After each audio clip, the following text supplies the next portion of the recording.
Сан күндөр айткан манасты Саякбай Залкар манасчы. Гомери дешип кыргыздын көп элдер ага кырышчы. Казына байлык кен эле, кандай сөз айтса жарашчы. Байдылда Сарногоев.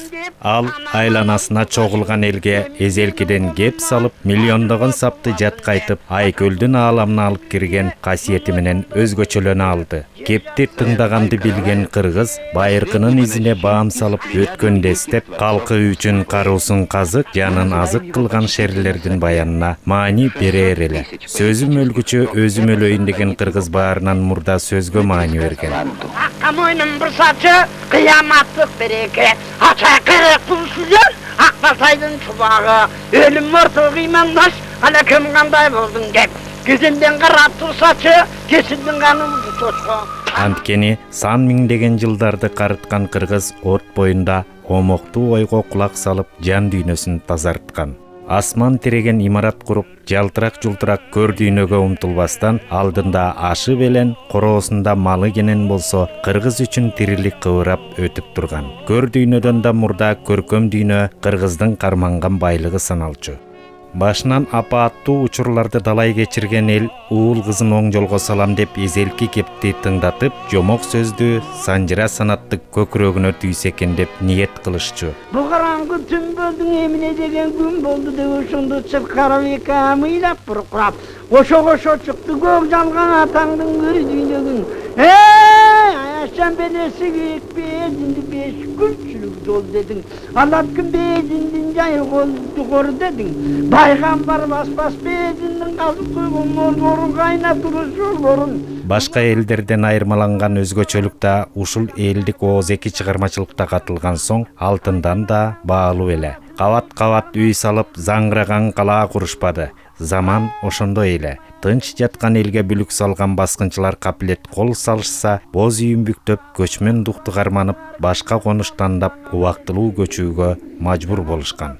Кыргызда буга дейре эчендеген манасчылар өткөн. Көкүрөгүндө бугуп жаткан улуу өнөрдү тегерегине чогулган журтка айтып, чептен эрдин күчү бек болгон үчүн четтен келген душмандарга кылыч сууруп, найза сунуп, башын канжыгага байланган балдар чыкса экен деп тилешчү.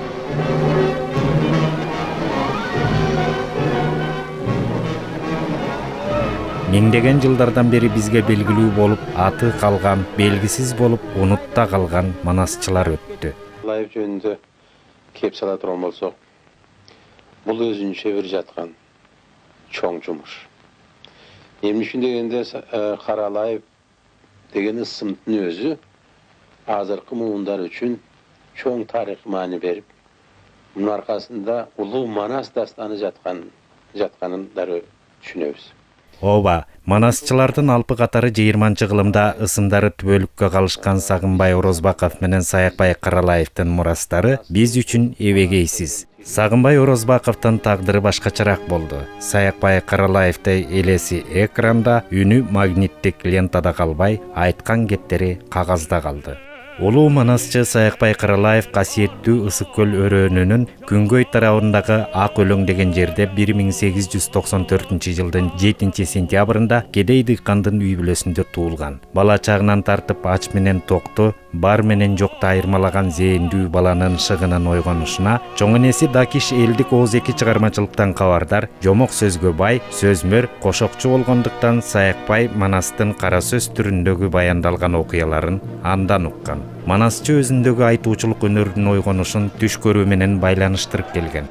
1916 жылы жашаган жери Семизбелден Орто Токойго келе жатып, баштагы чоң кара таштын ордуна үй тигилип турганын көрүп, таң калып, асмандан угулган кандайдыр укмуштуу добуштан эси ооп калат. Ошондон үйгө кирип Каныкейдин колунан даам татат. Үйдөн чыкканда кылымдын баары козголуп, 40-50 түмөн кол болуп түнөрүп жаткан бейжинге түс кирип найза сунганы кетип бараттык эле. Казат болуп, кол кетип баратканда анын алдынан кезиккениң абдан жакшы болду. Караңгыда көз тапкан, капилеттен сөз тапкан Бакай деген менмин. Манас Баатыр сага берегет деген гүл азыгын берейин. Оозуңду ач дейт. Ошентип Манас, Алмамбет, Чубак сыргактарды бир-бирден сыпаттап айтып тааныштырып чыгат. Өзүң көргөн Манастын келеги тең чыгып, şair oldum şeri çıkıp maralın karama boyulup manyurtay düşmandın bit alganım buyurup kanga yerip katıkkan kabullanmam azatıkkan.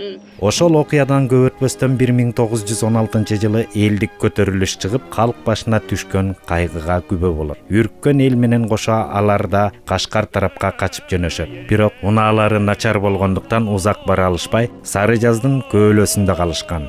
Саякбай ошол кезде Бычков деген актардын генералынын колуна төшүп, аз жерден өлүмгө дуушар болуп кала жаздаган. Эптеп атып жанын арачалап качып кутулган. 1917-жылы Саякбай Манасчы Кызыл гвардиячылар отрядына өз ыктыяры менен кошулуп, алар менен чогуу Сибирде, Алматыда, Бухарада советтик бийликти коргоп басмачылар менен кармашкан. Бир жыл өтүп 1918-жылы Кулакта малай болуп жүргөн жеринен Шагабутдинов деген большевик жетекчилик кылган Кызыл армиянын бөлүгүнө кошулган. Саякбай Каралаев Кызыл армиянын катарында жүргөндө колуна курал алып, басмачыларга каршы чыккан жора жолдошторуна колу бошой калган кездерде Манас айтып, өнөрүн өркүндөтүү үстүндө болгон.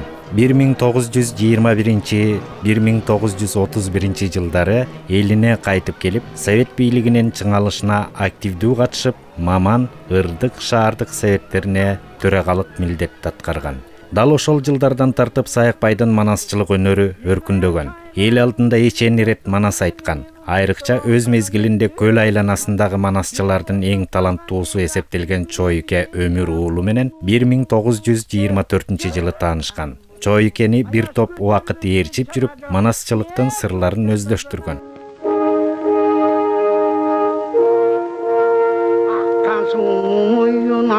Çoğun güreştin boyunda atandın görür dünya kırdan titin belün et kızarıp çatır görün et kızıl tazıl kuşma şer kızıktı görsün emi gör kızdın atı görün et asmandan tütün belün et ayı talpak akmıştan azamat atı görün et. Keyinchirээк Саякбай Акылбек Манасчыга жолугуп, андан да таалим алган. 1930-жылы Фрунзе шаарына манасчы катары чакырылып, коомчулук тарабынан таланты жогору бааланган. Анын Фрунзе шаарына келип коомчулук менен таанышканына жазуучу Жекшен Ашубаев, белгилүү илимпоз Хусейин Карасаев көмөкчү болгон. Ал Манасты эл алдында толук түрүндө 1925-жылдан тартып айткан. 1935-1954 жылдар аралыгында филармонияда артист болуп иш көрнөшүп, негизги репертуарын Манас айтуучулук түзгөн.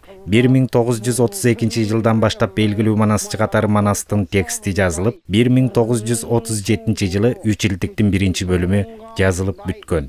Тексттин көпчүлүк бөлүгүн кыргыз фольклорун, өзгөчө Манасты көп жылдар бою элден жыйнап чогулткан Ыбрай Абдрахманов кагазга түшүргөн. Бир аз мезгил өткөндөн кийин манасчынын оозунан Жунуш Ирисов, Керим Жумабаев жана Курман Кыдырбаевалар да анын оозунан Манасты жазып алышкан.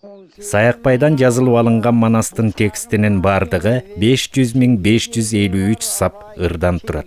Колдо бар варианттардын эң көлөмдүүсү да ушул болуп эсептелет. Башкача айтканда, Манас дүйнөдөгү белгилүү эпостардан эң көлөмдүүсү болсо, Саякбайдын айтуусундагы Манас эпосу 60-жылдардын ичинде бир нече ирет магниттик лентага жазылган. Gözün görgün çemetey, birindin jayın surrasan, güçülüğü bir toğuz, güçülüğün çıkarap, topçuluğu bir toğuz, topçuluğun çıkarap, jaka saltın yeniz jes, tabılgı jaksa çok ötpöz, Manazdan kalgan ağalpok, göhür topçumuştumday, görkün görsöň uşumday. Манас аткарып жаткан учурлары бир нече сапар киного тартылды. Анын элесин түбөлүк сактап, фильмге тартышкан белгилүү кинорежиссерлор Болот Шамшиев жана Мели Субукеевтердин жасаган эмгектери зор. айза келдин ыктыгыл ошо кезде береке Семетейди көрүп тура Кудай берди деп азыр кезде келди деп чекенежинин кагайын бир эсебин табайын ата кыз талак жетимге киши өлбөс кордукту ушу жерде салайын. Саякбайдын варианты кагаз бетине түшүрүлгөн Манас эпосунун бардык варианттарынын ичинен ага таандык салттык окуяларды мүлдө камтышы менен айырмаланып турат. Саякбайдын вариантынын ар бир эпизодунда башка варианттарда жолукпаган толгон мотивдер, көптөгөн кейипкерлер, алардын иш аракетин, кулк мүнөзүн, кимдигин сүрөттөгөн баяндардын орун алышы менен да сюжети окуяга бай. Саякбайдагы элдик идеалды алып жүргөн башкы оң каармандар гана эмес, алардын негизги душмандары, терс каармандарга, ал түгүл экинчи пландагы кейипкерлердин да биринин сырткы портретине, сын сыпатына, кулк мүнөзүнө кеңири токтолуу менен ар биринин өзүнө гана тиешелүү өзгөчөлүктөрүн ачат. Ал каармандарды толук сүрөттөө максатында минген атына, кийген кийимине, урунган курал жарагына, көпчүлүк учурда ата теги, эли жерине кеңири токтолот. Каармандын портреттик мүнөздөмөлөрү көпчүлүк учурда ондогон ыр саптар менен кеңири сүрөттөлсө, керек учурда анын мүнөзүндөгү негизги белгини отко салса гүл болбос, жоого түшсө күң болбос, кайран энең каныкей деген сыяттуу өтө таамай так белгиленген афоризм түрүндөгү өтө кыска ыр саптар менен да берген. Каармандардын жалпы портреттик мүнөздөмөсүнөн башка да анын ички кубанычы, кайгысы элестүү сүрөттөлгөн.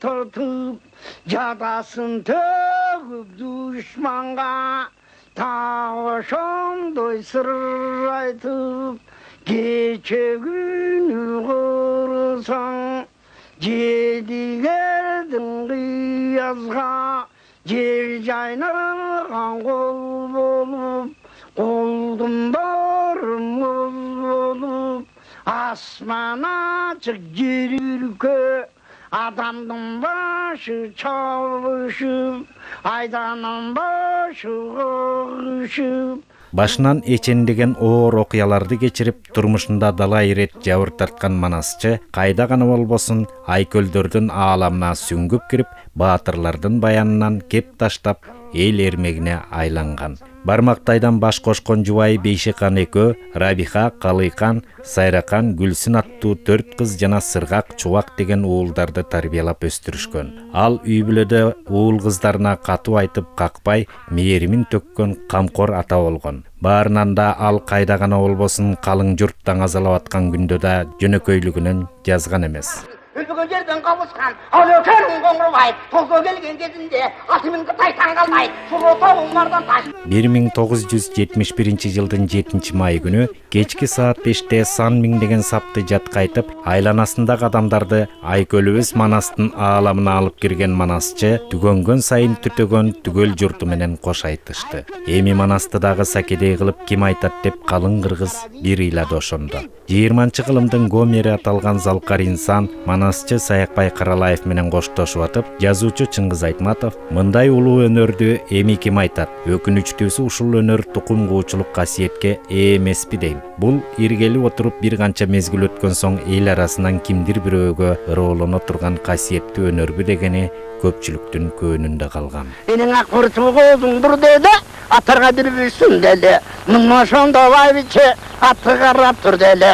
Атаңдын көрү дүнүйө тозо болгон урчукта, жери көлгөн тумшукта, Кеңгиримдин оюнда.